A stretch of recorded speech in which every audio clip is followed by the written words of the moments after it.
സ്വർണ്ണ കവർച്ചയിൽ അന്വേഷണം അട്ടിമറിക്കപ്പെടുന്നു. SITക്ക് മേൽ ഏതൊക്കെ ഉന്നതരുടെ കൈയാണുള്ളത്?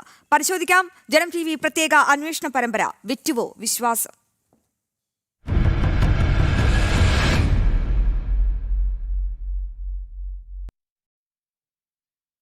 ശബരിമല സ്വർണ്ണ കവർച്ചയിൽ SIT അന്വേഷണം ഇഴയുകയാണ്.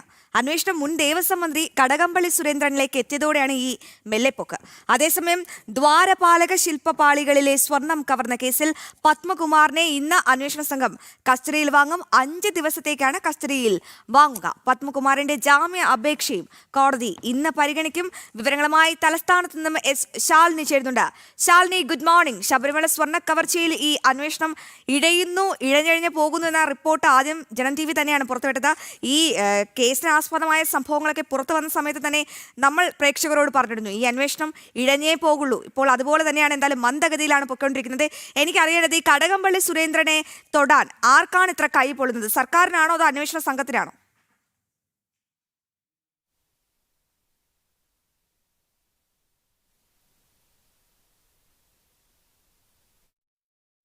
ൊക്കെ തുടർച്ചയായി അന്വേഷണം നടത്തുന്നു. അതിന്റെ അന്വേഷണ പുരോഗതി റിപ്പോർട്ട് ആദ്യ 7 ദിവസങ്ങൾക്കുള്ളിൽ നൽകാനും പിന്നീട് അത് 10 ദിവസമാകുന്ന ആദ്യത്തെ 10 ദിവസത്തിനുള്ളിൽ തന്നെ ഹൈക്കോടതി നൽകാനുമുള്ള ചടുലമായ നീക്കങ്ങൾ നടന്നിരുന്നു. പക്ഷേ അന്വേഷണം ഒരു ഘട്ടം കടന്നപ്പോൾ, ഒരു പീരീഡ് കഴിഞ്ഞപ്പോൾ അന്വേഷണം ആദ്യ ഘട്ടത്തിൽ ഉണ്ടായിരുന്ന സ്പീഡില്ല രണ്ടാം ഘട്ടത്തിൽ എന്നുള്ളതാണ് ഏറ്റവും ശ്രദ്ധേയമായിട്ടുള്ള കാര്യം. ഇപ്പോൾ അന്വേഷണത്തിന് അധിക സമയപരിധി കൂടി ഹൈക്കോടതി നൽകിയൊരു സാഹചര്യമുണ്ട്.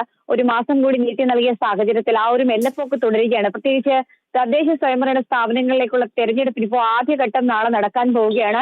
രണ്ടാം ഘട്ടം 11-ാം തീയതി നടക്കാൻ പോകുന്നു. ആ ഘട്ടങ്ങളിൽ ഒക്കെ CPM-ന് വലിയ തിരിച്ചടി ഈ ശബരിമല സ്വർണ്ണ കവർച്ചയുമായി ബന്ധപ്പെട്ട് ഉണ്ടാകുമെന്നുള്ള വിലയിരുത്തൽ അത് സർക്കാർ തലത്തിൽ നിന്ന് തന്നെയുണ്ട്. നമുക്കറിയാം, ആഭ്യന്തര വകുപ്പ് കൈയാളുന്നത് മുഖ്യമന്ത്രിയാണ്. CPM-ന്റെ ഉന്നത നേതാക്കന്മാർക്കൊക്കെ ഈ അന്വേഷണ സംഘത്തിലെ പലരുമായിട്ടൊക്കെ ബന്ധമുണ്ട്. അപ്പോൾ ആ രീതിയിലുള്ള വൈകലാണോ ഈ അന്വേഷണ സംഘം നേരിടുന്നത് എന്നുള്ളതാണ് നമുക്ക് കണ്ടറിയേണ്ടത്. നമുക്കറിയാം, തീർച്ചയായും ശാലിനി, അപ്പോൾ അറിയേണ്ടത് ഈ പത്മകുമാറിന്റെ ജാമ്യ അപേക്ഷയിലും വാദമെന്ന് കേൾക്കും. ഒപ്പം കസ്റ്റഡി അപേക്ഷയും നൽകാൻ അന്വേഷണ സംഘം ഇറങ്ങിയിരിക്കുകയാണ്. അപ്പോൾ പത്മകുമാറിന്റെ വിധി അത് ഇന്ന് എന്താകും?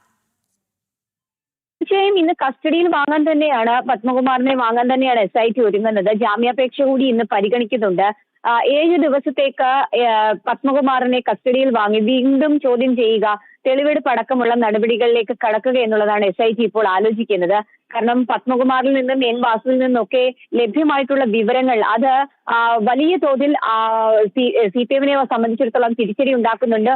ഒപ്പം തന്നെ കടകംപള്ളി സുരേന്ദ്രൻ, മുൻ ദേവസ്വം മന്ത്രി അടക്കമുള്ളവരിലേക്ക് അന്വേഷണം നീളേണ്ട ഒരു സാഹചര്യം കൂടിയുണ്ട്. അപ്പോൾ അതിലേക്കൊക്കെയുള്ള തെളിവുകൾ ശേഖരിക്കുക, ഒപ്പം തന്നെ മറ്റ് വിവരങ്ങൾ അന്വേഷിച്ചറിയുക, വ്യക്തതക്കുറവുകൾ പരിഹരിക്കുക എന്ന ആവശ്യങ്ങൾക്ക് വേണ്ടിയിട്ടാണ് വീണ്ടും പത്മകുമാറിനെ കസ്റ്റഡിയിൽ വാങ്ങുന്നത്. ഇന്ന് തന്നെ കസ്റ്റഡി അപേക്ഷ നൽകിയിട്ടുണ്ട്. ആ കസ്റ്റഡി അപേക്ഷ ഇന്ന് തന്നെ പരിഗണിച്ച് 7 ദിവസത്തെ കസ്റ്റഡിയിൽ വാങ്ങാനാണ് അന്വേഷണ സംഘം ആലോചിക്കുന്നത്. അതേസമയം തന്നെ ജാമ്യം വാങ്ങാനുള്ള നടപടികൾ പത്മകുമാറിന്റെ ഭാഗത്തു നിന്നും സ്വീകരിക്കുകയും ചെയ്യുന്നത്. എന്തായാലും നിർണായക നടപടികൾ ഇന്ന് രാവിലെ 11 മണിയോടുകൂടി കോടതിയിൽ നിന്ന് ഉണ്ടാകുമെന്നുള്ളതാണ് നമ്മൾ പ്രതീക്ഷിക്കുന്നത്. എന്തായാലും തീർച്ചയായും ശാലിനി, എന്തായാലും ഈ സ്വർണ്ണ കവർച്ചയിൽ ഇനിയും ശബരിമലയിൽ നിന്നും മോഷണം പോയ സ്വർണം ഇനിയും കണ്ടെത്താനുണ്ട്. അന്വേഷണ സംഘം ഇതുവരെയും അതിലേക്ക് എത്തിയിട്ടില്ല.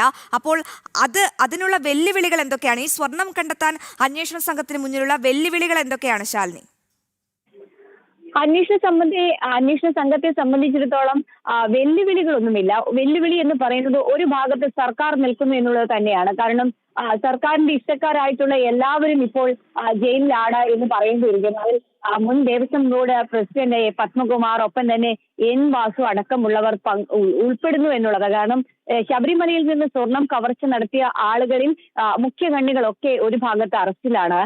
കേസുമായി ബന്ധപ്പെട്ട ആദ്യ പ്രതി ഉണ്ണികൃഷ്ണൻ പോറ്റി അടക്കമുള്ളവർ അറസ്റ്റിലായതോടുകൂടി സർക്കാരിന്റെ കൈപുള്ളി, സർക്കാർ പ്രതിരോധത്തിലാണ് എന്ന് പറയേണ്ടിയിരിക്കുന്നു. പ്രത്യേകിച്ച് ഇപ്പോൾ തദ്ദേശ തെരഞ്ഞെടുപ്പ് ഒരു ഭാഗത്ത് നിൽക്കുന്നു, മറുഭാഗത്തിന് ഇപ്പോൾ നിയമസഭാ തെരഞ്ഞെടുപ്പ് വന്നിരിക്കുന്നു. ആ സമയത്ത് ഈ സ്വർണ്ണ കവർച്ച പ്രാദേശിക തലത്തിലടക്കം വലിയ രീതിയിൽ ചർച്ചയാകുന്നുണ്ട് എന്നുള്ളതാണ് ഏറ്റവും ശ്രദ്ധേയമായിട്ടുള്ള കാര്യം. അത് സർക്കാരിനെ സംബന്ധിച്ചിടത്തോളം വലിയ രീതിയിലുള്ള തിരിച്ചടി ഉണ്ടാക്കുകയും ചെയ്യുന്നുണ്ട്. എന്തായാലും ഈ ഘട്ടത്തിലാണ് ആ പ്രതിരോധം എങ്ങനെ ഈ ഒരു തെരഞ്ഞെടുപ്പ് കാലത്തെങ്കിലും മാറ്റി നിർത്താനുള്ള ശ്രമങ്ങൾ സർക്കാർ തലത്തിൽ നിന്ന് തന്നെ നടക്കുന്നത്. എന്തായാലും അന്വേഷണ സംഘം അതിനൊപ്പം നിൽക്കുന്നുണ്ട് എന്ന് തന്നെ നമുക്ക് ഈ ഘട്ടത്തിൽ പറയേണ്ടതായിട്ട് വരും. കാരണം അന്വേഷണം അത്ര കണ്ട് വേഗത്തിൽ പോകുന്നില്ല എന്നുള്ളതാണ് ഏറ്റവും ശ്രദ്ധേയമായിട്ടുള്ള കാര്യം. എന്തായാലും ഇന്ന് നിർണായകമാണ്. പത്മകുമാറിനെ സംബന്ധിച്ചിടത്തോളം ഇൻവാസു അടക്കമുള്ളവരുടെ നിർണായകമായിട്ടുള്ള ചില വിവരങ്ങൾ കൈമാറിയത് കേസന്വേഷണത്തെ ബാധിക്കുന്നുണ്ട്. ഒരു ചോദ്യം ചെയ്യാനുള്ള നോട്ടീസ് പോലും മുൻ ദേവസ്വം മന്ത്രിക്ക് നൽകാൻ അന്വേഷണ സംഘം ഈ ഘട്ടത്തിലും തയ്യാറായിട്ടില്ല എന്നുള്ളതാണ് ഏറ്റവും തീർച്ചയായും ശാലിനി അത് തന്നെയാണ് മനസ്സിലാക്കുന്നത്. ഗുരുതര അനാസ്ഥ, ഒരു സർക്കാരിന്റെ ഇടപെടൽ അല്ലെങ്കിൽ CPM-ന്റെ ഇടപെടൽ ഒക്കെ പറയേണ്ടി വരും. എന്തായാലും ആ സ്വർണ്ണ കവർച്ചയിൽ പ്രിയപ്പെട്ട പ്രേക്ഷകരെ SIT അന്വേഷണം ഇങ്ങനെ ഇഴഞ്ഞ് നീളുകയാണ്. ആരെ സംരക്ഷിക്കാനാണെന്നതാണ് പ്രധാന ചോദ്യം. അത് എല്ലാവർക്കും അറിയാം, കേരളത്തിൽ എല്ലാവർക്കും അറിയാം ആരെ സംരക്ഷിക്കാനാണ് SIT ഇത്ര അങ്ങ് കഷ്ടപ്പെടുന്നത്. എന്തായാലും കടകംപള്ളി സുരേന്ദ്രൻ കഴക്കൂട്ടം നിയമസഭാ സ്ഥാനാർത്ഥിയായി മത്സരിക്കാനിരിക്കുന്ന കടകംപള്ളി സുരേന്ദ്രനിലേക്ക് എത്തിയതോടെ ഈ അന്വേഷണ സംഘം അപ്പാടെ മാറി മറിയുകയാണ്. ഇനി വരും ദിവസങ്ങളിൽ കണ്ടറിയാം കടകംപള്ളിയെ തൊടുമോ ഇല്ലയോ എന്ന്. എന്തായാലും